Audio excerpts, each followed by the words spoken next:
नमस्कार, आप देख रहे हैं अलौकिक भारत न्यूज नेटवर्क। आपके साथ मैं हूं नेहा अंकुरवालिया। बर्ड फ्लू का संकट एक बार फिर मंडराने लगा है। हिमाचल प्रदेश में अब तक कई पक्षी इसकी चपेट में आ चुके हैं। राजस्थान, मध्य प्रदेश में कौवे और केरल में बत्तख इस जानलेवा वायरस का शिकार हुए हैं। बीते कुछ दिनों में हरियाणा में बर्ड फ्लू से करीब 1 लाख पोल्ट्री बर्ड्स की मौत हो चुकी है। हिमाचल प्रदेश के पोंगडैम झील के पास पलायन करने वाले करीब 1800 पक्षी मृत पाए गए हैं। वहीं राजस्थान के कई जिलों में लगभग 250 कौवों की मौत हुई है। बर्ड फ्लू एक बेहद खतरनाक बीमारी है जो इन्फ्लुएंजा टाइप ए वायरस की वजह से फैलती है। इसे एवियन इन्फ्लुएंजा भी कहा जाता है। बर्ड फ्लू पक्षियों से इंसानों या दूसरे जानवरों में भी फैल सकता है। मुख्य तौर पर पोल्ट्री फार्म में पलने वाली मुर्गियों से ये फैलना शुरू होता है। ऐसे में कोरोना की तरह इसके भी कई अलग अलग स्ट्रेन्स होते हैं। वहीं WHO की रिपोर्ट के मुताबिक जीवित या मरे हुए संक्रमित पक्षियों के संपर्क में आने से ये बीमारी हो सकती है, लेकिन इंसान से इंसान में ये बहुत आसानी से नहीं फैलती है। यहाँ तक कि इस बात के भी साक्ष्य नहीं है कि पके हुए पोल्ट्री फूड से किसी इंसान को बर्ड फ्लू हो सकता है या नहीं।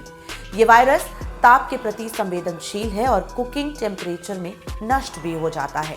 वैसे तो बर्ड फ्लू के कई प्रकार होते हैं, लेकिन H5N1 पहला एवियन इन्फ्लुएंजा है जिसने पहली बार किसी इंसान को संक्रमित किया था। इसका पहला मामला दरअसल साल 1997 में हांगकांग में सामने आया था। वहीं H5N1 आमतौर पर पानी में रहने वाले पक्षियों में पाया जाता है। डोमेस्टिक पोल्ट्री फार्म के पक्षियों के संक्रमित होने के बाद इंसान के बीच इसके फैलने की जो संभावनाएं हैं वो काफी हद तक बढ़ जाती हैं। बर्ड फ्लू की बीमारी पक्षियों के मल, लार, नाक, मुंह या आंख से स्त्राव के माध्यम से इंसानों में फैल सकती है।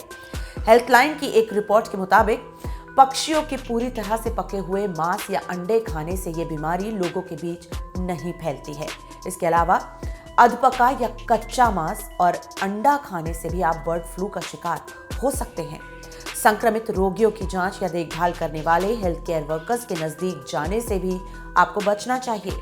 घर में किसी संक्रमित व्यक्ति से भी निश्चित दूरी बनाकर रखनी चाहिए। ओपन एयर मार्केट में जाने से परहेज करना चाहिए और हाइजीन, हैंड वॉश जैसी बातों का खास तौर पर ख्याल रखना चाहिए। वहीं बर्ड फ्लू के लक्षण आमतौर पर होने वाले फ्लू के लक्षणों से काफ़ी मिलते जुलते हैं, जैसा कि हमने कोरोना में भी देखा है। H5N1 इन्फेक्शन की चपेट में आने पर आपको खांसी, डायरिया, रेस्पिरेटरी में परेशानी, बुखार, सिर दर्द, मांसपेशियों में दर्द, बेचैनी, नाक बहना या गले में खराश की समस्या हो सकती है। इन्फ्लुएंजा की ह्यूमन स्ट्रेन से बचने के लिए डॉक्टर आपको फ्लू शॉट लेने की सलाह दे सकते हैं। अगर आपको एवियन फ्लू और ह्यूमन फ्लू एक ही समय पर होते हैं तो ये फ्लू का एक नया और जानलेवा रूप ले सकता है। वहीं FDA ने इसके एक वैक्सीन डिजाइन को मंजूरी दे दी है, लेकिन अभी भी वो लोगों के लिए उपलब्ध नहीं है।